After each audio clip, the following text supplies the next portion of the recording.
Welcome everybody to the Learn More Indiana Student Survey webcast. We're very pleased to bring this webcast to you to help you understand the content of the Learn More survey, what you can do with the results, and then how to administer the survey. So my name is Sue Reynolds. I'm the president of the American Student Achievement Institute, and we facilitate the survey on behalf of the Indiana Commission for Higher Education. So we're really here on behalf of Teresa Lubbers, the commissioner, and also Jason Beers, the associate commissioner and director of Learn More Indiana. So here's our agenda for today. We'll begin with an overview of the counselor survey. The survey actually has a counselor section and a student section. So we'll look at the counselor survey, we'll look at the student survey overview, we'll look at the reports and talk about how to use the data in those reports. Then we'll look at how to administer the survey, and finally how to navigate the survey online. So let's start with the counselor survey. So when you set up the survey, the first thing that's going to happen is that you're going to be asked to take a counselor survey. The survey is optional, but we hope that you'll do it because it will give us and other organizations some good data to help advocate for school counseling programs. So we suggest you take the survey. We only need one school counselor in the school to take that survey, and you'll do that as you're setting up the student survey. So the survey for the counselors has two sections. The first section asks counselors how they use their time. So whoever fills out that survey will be judging the percentage of time that collectively the school's counselors spend performing various types of activities, guidance activities, counseling activities, advocacy, student advocacy activities, program management activities, and then non-program tasks. And each of those types of activities is defined in the survey. And then also the survey includes questions about the student opportunities that you provide. So you're asked to estimate the percentage of students who participate in various guidance activities. So that's the counselor survey, and again, when we do the online portion, you'll kind of see what that looks like. Then we have the student survey. So the first question is, who takes the student survey? So the student survey is taken by students in grades 8 through 12, and actually last year we started also surveying grades 3 through 7, so it's not so new this year. But basically all students in grades 3 through 12 should take the survey, and the survey is administered then by all Indiana schools unless there's a K-2 primary school. So the survey covers these three areas. It asks questions about students' post-secondary plans. It asks questions about the students' college interests and career interests. And then it also asks students if they've made choices related to areas that would impact academic success and post-secondary enrollment. So some of the questions ask the students, have they made this choice that would engage them in a rigorous curriculum? Other questions ask students if they have made choices that help them engage in instruction. And then there's questions about whether or not they have made choices related to post-secondary and career exploration, as well as post-secondary and career planning. So I hope you're starting to see that the results of the survey not only can inform a school counseling program design decision, but it can also help your school improvement team understand areas that are interfering with student achievement in your school. So in addition to those questions, there are three optional questions. We wanted to make sure that school counselors had one survey that would cover all aspects of their jobs. So in addition to the questions on the previous slide, you can opt to add questions about students' guidance needs, student assistance needs or their personal social counseling needs, and also their perceptions of the school counselors. So those are optional questions, and the questions on each survey are age appropriate. So in terms of the guidance needs, we're not asking third graders about FAFSA. So each of the grade levels is specific, the questions are specific to that grade level. Also, I think it's important for Indiana counselors to understand that the guidance needs questions are aligned with the Indiana student standards for guidance. So, you know, for the Indiana Gold Star School Counseling Award, you know, it's necessary for schools to address those standards. Or if you just want to have a sound school counseling program, you know, we want to make sure that students have gained the knowledge in the areas that are defined in the Indiana Student Standards for Guidance. So these questions would help you understand if students perceive that they're mastering those indicators. And then the perceptions of the counselor questions, those questions are aligned with the licensing standards for school counselors in the state of Indiana. So those questions address the student's perception of your counselor's knowledge, their skills, and their disposition. So, and again, all the questions are age appropriate. These three question sets, remember, are optional. You'll be given the choice about whether or not to include these question sets on your survey.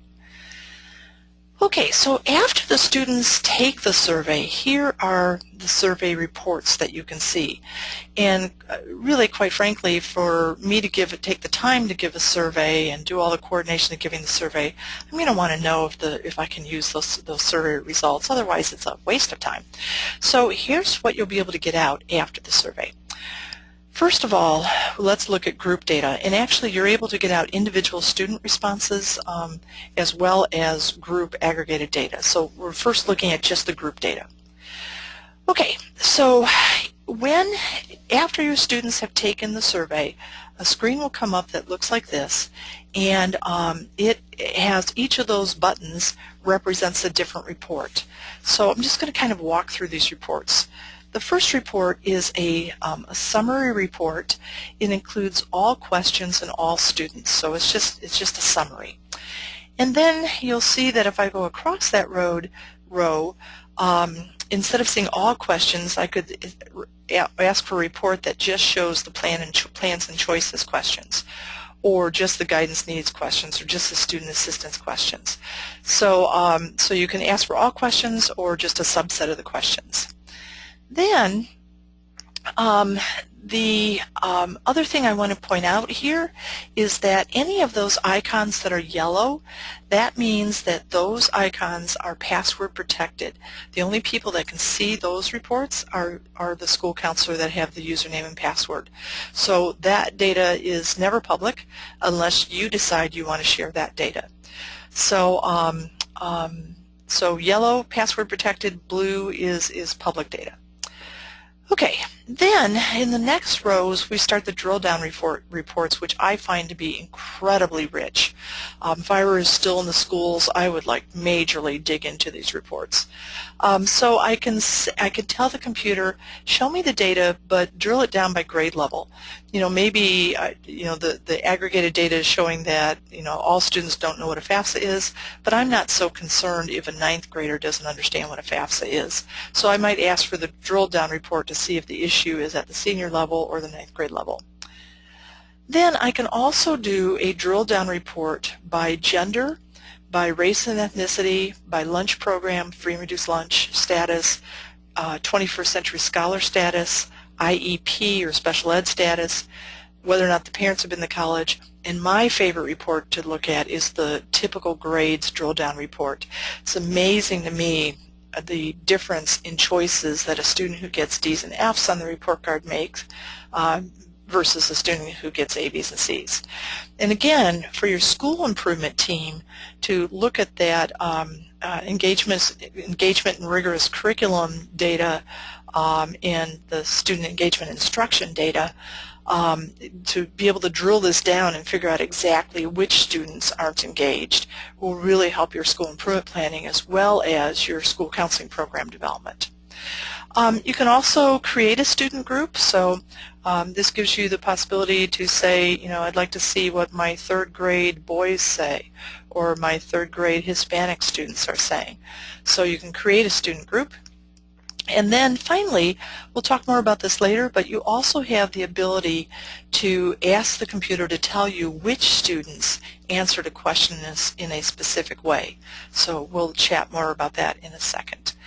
I also, and I'll say this again, I really want to emphasize this, that the questions that ask the students about their student assistance needs or their social personal needs and their perception of the counselors, you're never able to find out individual students who answer those questions in a specific way. So if 5% of the students say that the counselors don't care about their students, you're not able to go into the computer and find out who those kids are. Or if a certain percentage of the students said that they were depressed, you can't go into the computer in the students assistance section and find out who those kids are. And we did that to protect counselors, to make sure that sensitive data was not available to you through the survey. Okay, so here's just some examples of what the survey reports might look like. These are some questions about student engagement. Do you usually ask your teachers for help when you're confused? 84% of the kids said yes, but 16% of the kids said no. And 16% represents, 62 out of the students that took the survey. Do you almost always turn your homework in on time? Were you absent fewer than 10 times? Were you sent to the office? So again, it's just helping you get an idea about student engagement. Here's an example about future plans. Do you plan to what do you plan to do during the first year of high school? 4-year college, 2-year college, apprenticeship program, career technical college. What type of diploma do you expect to receive? That diploma type is really interesting to do by grade level drill down as well, to see if kids are coming into your school, into a high school, expecting to get an honors diploma, and then to see does that taper off as students go through the different grade levels. Student choices, did you visit a college campus this year? Did you complete the Indiana College Cost Estimator? Did your parents attend a program about financial aid? Did you or your parents? So again, all the choices that students make in order to have access to post-secondary and complete post-secondary. In the guidance needs, these are the knowledge-based questions that are aligned with the student standards. Can you describe the level of education that's required for jobs that interest you? Do you know how to find jobs that match your interest? Can you demonstrate effective practices for interviewing? So these all align with the guidance standards. And then the student assistance needs, and again remember this data is only available to counselors and as group data. Controlling my anger is making it difficult for me to succeed at school. Fighting is making it difficult for me to succeed at school. Drugs and alcohol. So again, just kind of give you a sense of what social personal issues might be interfering with academic success in your building. Perceptions of the counselors. Does your counselor care about you? Do they have high goals for you? Do they believe that all students are important? And again, that data is only available to counselors and only as an aggregate data field. Okay, so on this slide, this is just kind of a summary of who can see what, who has access to which data. So in the plans and choices data, that data, the reports are available to everybody. So if somebody from the public could go and see that 42% of your students are planning to go to a 4-year college. In the guidance needs, if you put those questions on, the public can also see that. And we think that's really important because we know that guidance not only happens in school, it also happens in the community and at home. And so, community organizations, we think it would be helpful for them to understand where students in your community need guidance.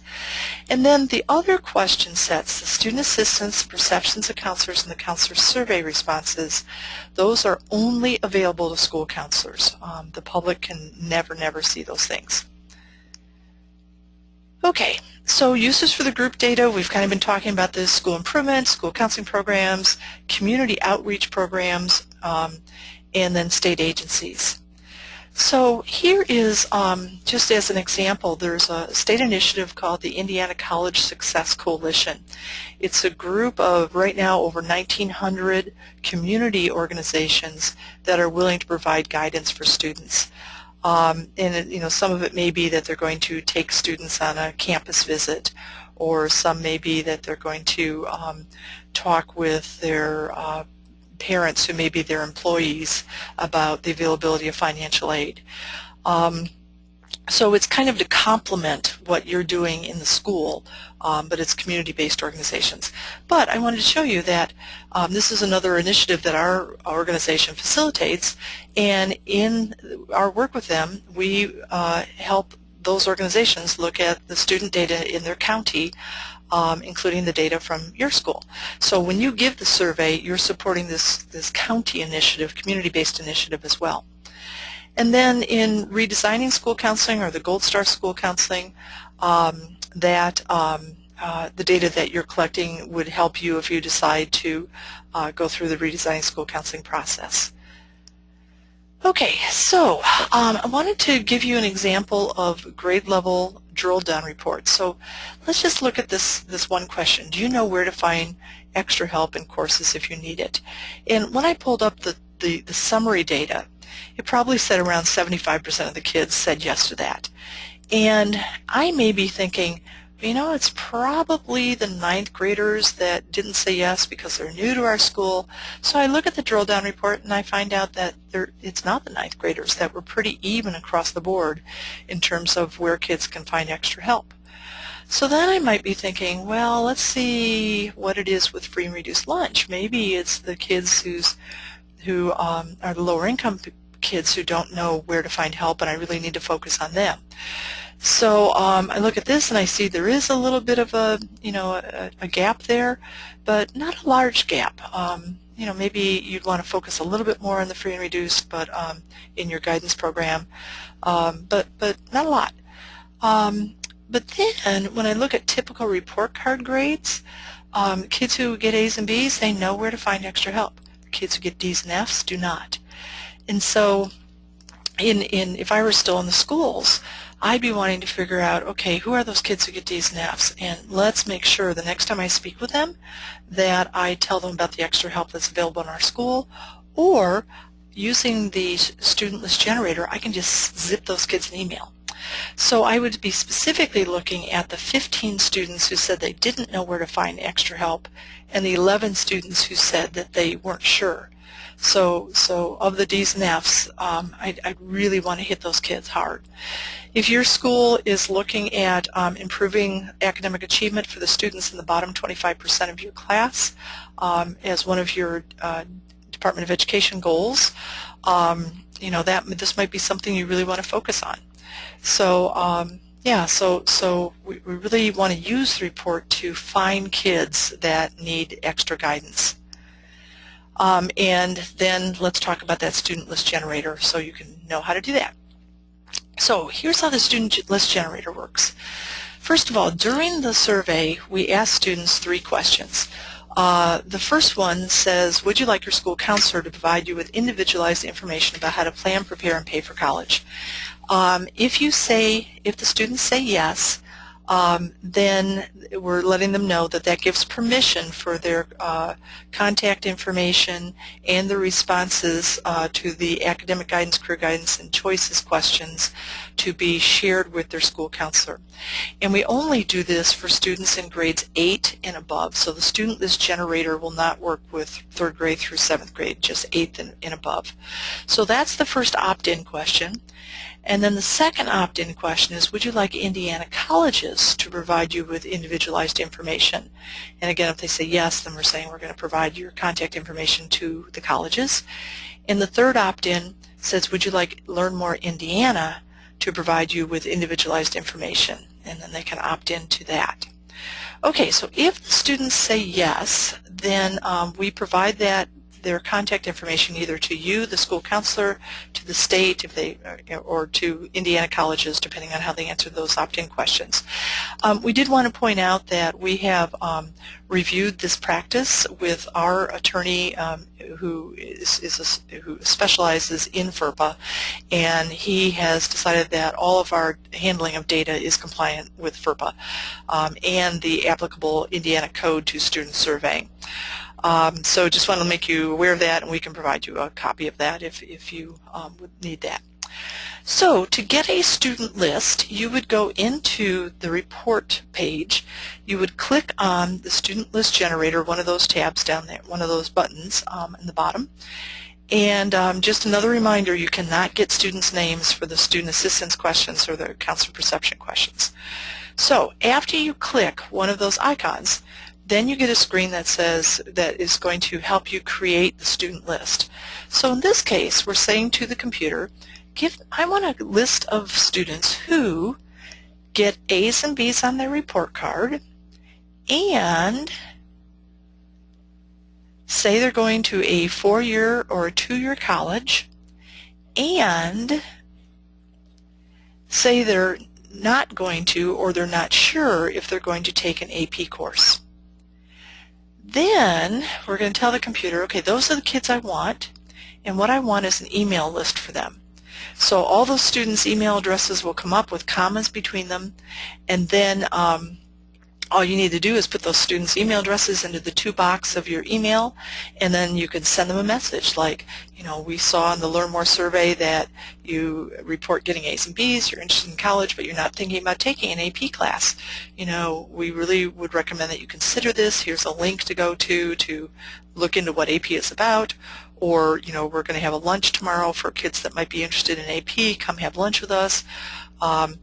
Another way you could use this is to just get a student list, and as students are coming in to schedule, you could flag those kids, and then you could say to them individually, you know, we see you haven't been interested in AP, but based on your grades, we think this is something you might consider.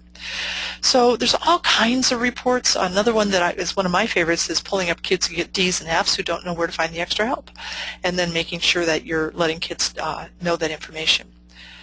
You can also ask the computer to give you an Excel file. So if you wanted, in the AP example, if you wanted to send a letter to those students' parents to invite them to an informational meeting about AP, meet the AP teachers evening or whatever, you could just do mailing labels and get that out. So, and then another real time saver that a lot of schools, high schools have started using, is if you know that a Ball State rep is going to be in your building to talk to students, you could just ask the computer to give you a list of students that are interested in Ball State, and then send all those kids an email that says, you know, just wanted to let you know a Ball State rep's going to be in our school on Thursday at 2 o'clock. Please come to the office to get a pass if you're interested. So, but in addition to putting that announcement on the morning announcements, you can also send the kids a targeted email. So, okay, so who can create student lists? The public can never get a student list out. School counselors can, but only for students who have opted in. Colleges can, but for them it's only for students who have opted in, and only students who said on the survey that they were interested in that college. So again, with FERPA, those are some hoops that we had to jump through. So, and then for Learn More, again, the kids have to opt in. Okay, so I think that hits it on the student list generator. Okay, so I'm going to move on to administering the survey. So to administer the survey, one thing to know is that the survey takes about 30 minutes if you've included all 4 survey question sets. The longest survey is the middle school survey because of all of the choices that kids need to make in 8th grade in order to open up the door in high school in terms of scheduling and other choices to prepare for successful post-secondary. So there's a lot of questions on the middle school survey. But again, schools are telling us 30 minutes will do it. So the survey window, the survey will open March 15th, and it will close June 15th, so it's a 3-month window. It's not necessary to survey the whole school all at once, so you could survey the 3rd grade classes 1 week and the 5th grade classes another week. There's lots of, you don't have to survey all at the same time. So another question we often get is, why are we doing the survey online? This used to be a paper survey, and some counselors have found it a little bit easier to just do a paper survey. The reason we're giving the survey online, or that Learn More is giving the survey online, is one, it saves a lot of costs. The printing costs, shipping, data processing, we save a lot of funding there. It's environmentally friendly, of course. The other thing it does is it allows you to get results immediately. If you've been a school counselor for a while and you remember the paper survey, it used to take 6 or 7 months to get the results back, and you're going to get the results back instantaneously as students are starting to survey. So the big question is how to get your students to a computer. Before we started the webinar, I looked to see how the counselors that are participating live in this webinar, how they surveyed last year, those that did. And about half of them brought in groups of students, and then the counselors gave the survey, and the other half had their teachers give the survey. So a couple of notes on this screen at the top. Remember that not all students have to survey at the same time. And another thing that's really helpful is to help your administrators and your teachers understand the survey's value in terms of school improvement planning. That it's not just a survey that's going to help the counselors, but it's going to help all of you understand about student engagement and student expectations for a rigorous curriculum. Okay, so how do you get all the kids to the computer? Well, there's a couple of options. I think the simplest way to do this is to just provide your teachers with the survey website, a set of instructions and the grade level codes, and let the teachers do it. For example, if you were in a high school and you were to say to all of your second periods teachers, sometime between now or March 15th and June 15th, when you've got an extra 15 minutes, can you plan to survey the students in your class? If you say that to all your second period teachers or all of your sixth period teachers, as long as they survey all the students in that period, you've got every kid in the building covered.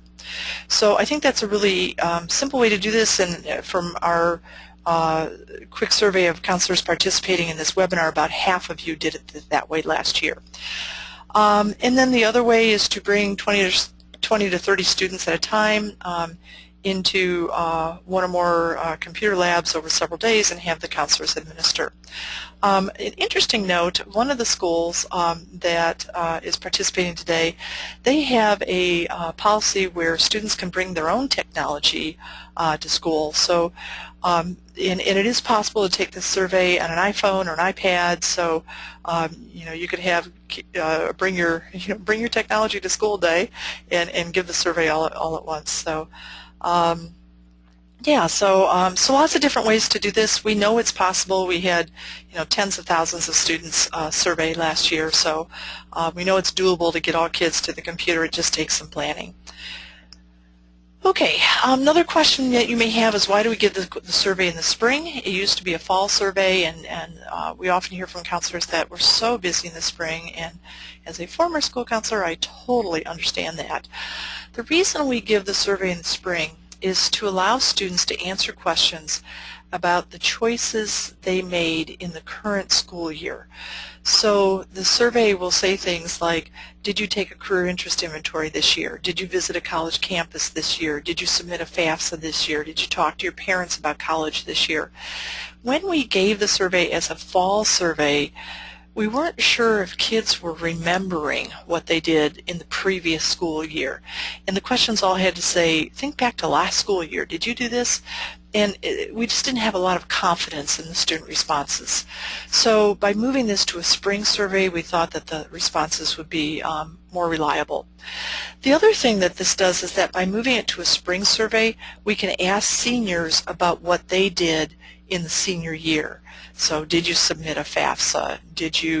Have you submitted a post-secondary application? That type of thing. So that's why it's a spring survey. Another question that we get is, when's the best time do we think to give the survey? And I think that's kind of an individual school decision. But we're hearing that a lot of schools will give the survey in late March as soon as the survey opens, or early April. And then that avoids the AP testing as well as state testing. So yeah, so you just need to kind of look at when's the best time, remembering that not all students have to survey at the same time. Okay, so now let's look at the online system. So to get to the instructions for how to give the survey, you want to go to the Learn More website, www.learnmoreindiana.org. And on the right-hand side of the page, right under top links, there's a section that says Learn More Indiana Student Survey. So click on that, and that will bring up the instruction page. Another thing that you can do is just go to learnmoreindiana.org/survey, and that will also take you to the instruction page, learnmoreindiana.org/survey. Okay, so on the instruction page, it'll look like this, and there's a couple things that we want to point out here. Let's look at the left navigation bar, which is really where all the links are that you'll need to use. So you'll see the first one there says instructions, and I'm going to go through each one of these real quickly. So on the instructions link, if you click there, you'll come up to a page that looks like this, and there's a welcome page. One of the things I want to make sure that you see are the links at the top of the page. So the survey administrator instructions, that is a Word document that you would print and give to your second period teachers, or print and give to your English teachers, or whoever's going to, or your third grade teachers, whoever's going to administer the survey. Then the next link there says School Instructions Webcast.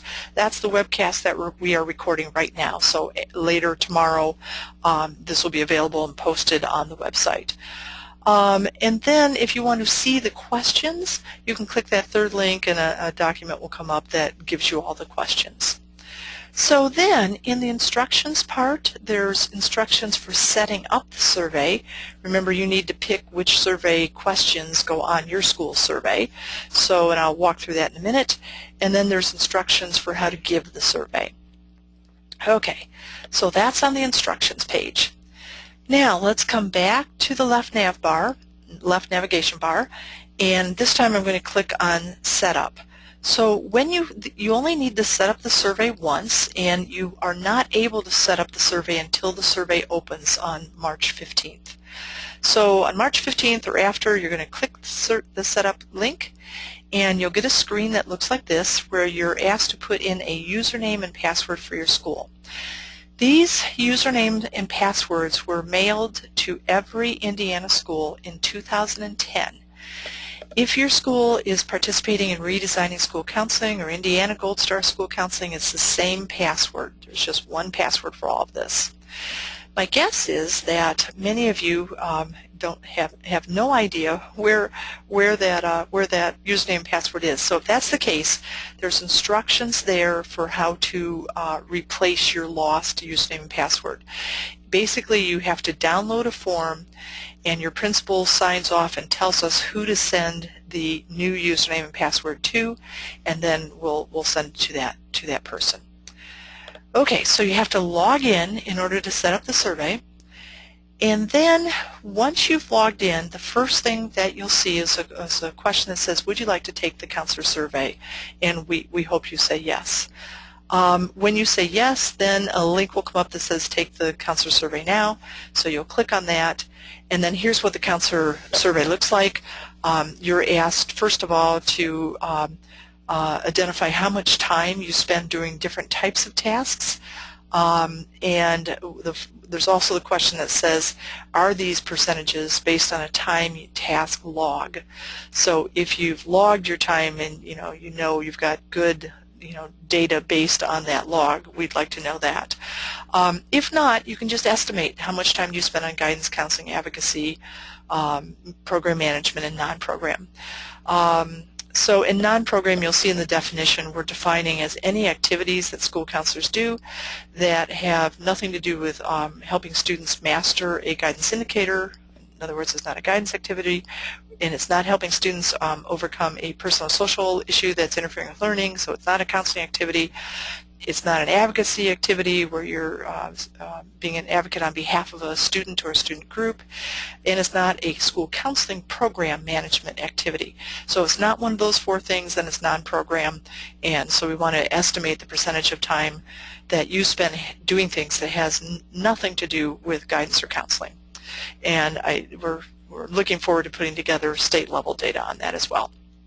Okay, so then the second part of the counselor survey is asking you to estimate the percentage of students who have participated in certain opportunities before they leave your school. Whoops. So we're asking you to put in the percentage, and then who provides this opportunity. Is it the school? Is it a group other than the school? The opportunity is not provided, or you're not sure if students are participating in that opportunity or not. So all of these opportunities are based on our experience with schools, and also a review of the research literature. These are opportunities that students need to have at various building levels in order to be successful at school and move on and complete post-secondary. So, okay, so now as you scroll down, the next part is asking you to set up the survey, and there's a question at the top that says, if you're seeking RAMP or Gold Star, you should analyze data related to all 4 question sets, and if you click yes that you're seeking RAMP or Gold Star, it'll automatically check all 4 question sets for you. Notice that the first question set is automatically checked. That's a default. Everybody gets those questions.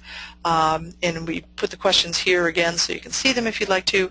And then as you scroll further, you'll see the 3 different types of question sets, and then you'll be able to put in check the ones that you want to include.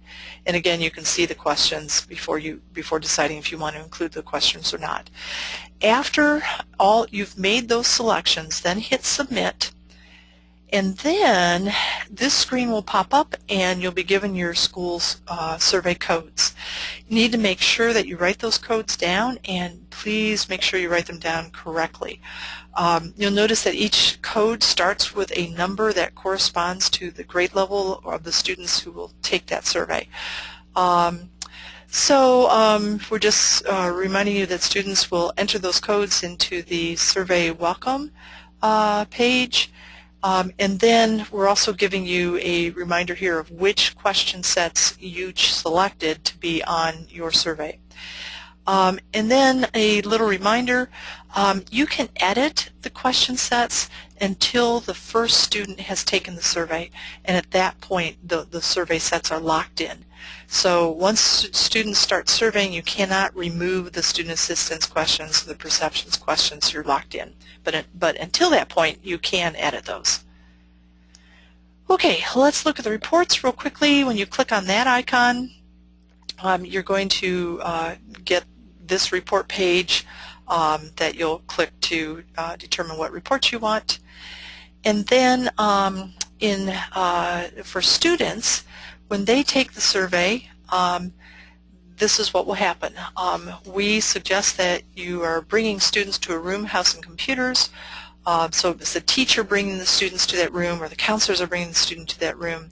And then somebody has written the survey site, which is learnmoreindiana.org/student-survey on the blackboard or on flip chart or whatever, and has also written the codes up there. And then you're simply saying to the students, please go to that website, please enter the code in the first window that appears, and then take the survey. So the students go in, and this is the first page they see. And there's the box where they drop their code in. And then the first part of the questions are about them. So we're asking them to put in their name and their contact information. Then we ask them about their demographics. Then they start the student choice questions. So what do you plan to do in the first year after high school? And then they check off. So they answer questions, and then they answer the guidance questions if you've included the guidance questions. And then the student assistance questions, if you've included the student assistance questions, and then the perceptions of the counselor questions. Okay, so as the students go through, they see in the left-hand navigation bar what set of questions they're on. And I forgot to tell you one thing. I'm going to go back for a second.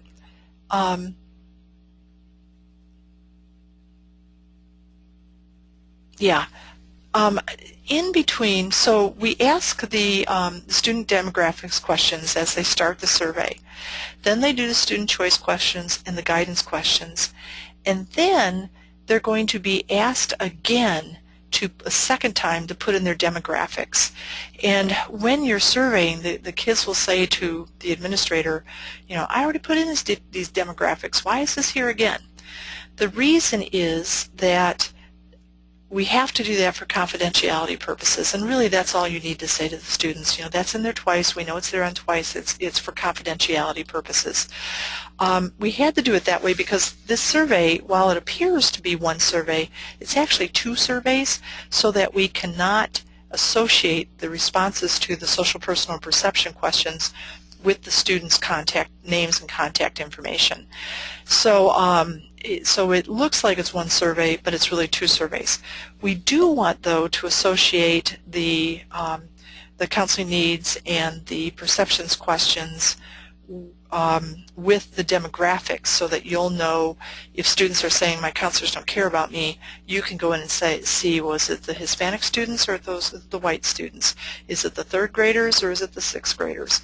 So you can look at aggregate data for those questions, and to do that we had to ask the demographics questions a second time. So, okay, just wanted to make sure you understood that, because I know that question will come up from kids. How come I'm getting these questions twice? And really just because of the confidentiality purposes. Okay, so the student list generator, just wanted to show you real quickly. Here's where the colleges will go to get a student list out. And this is password protected, and there are a ton of assurances that the colleges must sign off on before we give them a username and password. All those questions deal with confidentiality. So, okay, and then public reports. So you'd click on that last part, and when we're creating a public report, we would start out by selecting a year, and then selecting a grade level, then the school and or county. We can get county level data or we can get school level data. Then we're selecting what grade levels we want to include, and then here's what the public sees. So they're not seeing those yellow icons that are the password protected reports. They're only seeing the blue icons, so they can only access plans and choices questions and guidance needs if you've included the guidance needs on your survey. Okay, so I think that's it. So if you have questions about the Learn More survey, the administration of the survey, please direct those questions to our organization, the American Student Achievement Institute, and there's our phone number, 812-349-4142, and there, if you send an email to survey@asainstitute.org, that'll come to us as well. Okay, so I'm going to thank folks for participating in the webcast. We're going to stop recording, and then we'll take some questions while we're not recording. Okay, thanks so much everybody for participating.